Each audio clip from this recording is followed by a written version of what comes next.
Welcome back. In this class, we are going to discuss our lab 6 to display multiplication table. This is what our lab 6. So these examples help you a lot in understanding how to write coding using loops.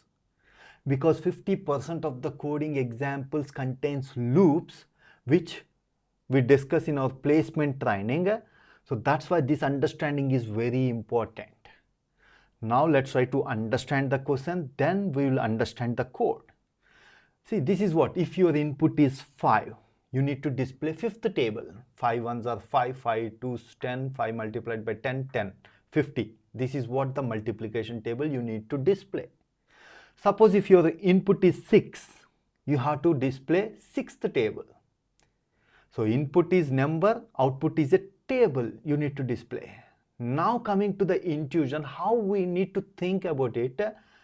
See, as we discussed in our previous classes, see, we are repeating some mathematical calculation here. 5, your number is 5. 5 multiplied by 1, 5. Again, do the same thing. 5 multiplied by 2, 10. Again, do the same thing. 5 multiplied by 3, 15. Like that, repeat for 10 times. If you want to do something repeatedly, you use loops. So that's why we are going to use loops here. Hope you got intuition about why we are using loop here. So now try to understand the code. Before we move on to the code, if you like our content, if you really check our content, if you want to study computer science at architect level, please do share and subscribe to our channel. Now coming to the coding part, see, take the number from the keyboard. This is the line which is going to take the number from the keyboard. So the number, if you provide 5, it is going to store 5 in the number. Now coming to the loop. So we are writing loop for I in range of 1 to 11. What's the values it is going to take? This loop is going to take 1, 2, 3, 4 up to 10. Because we need to display multiplications up to 10. If you want to display up to 20, make it as 21.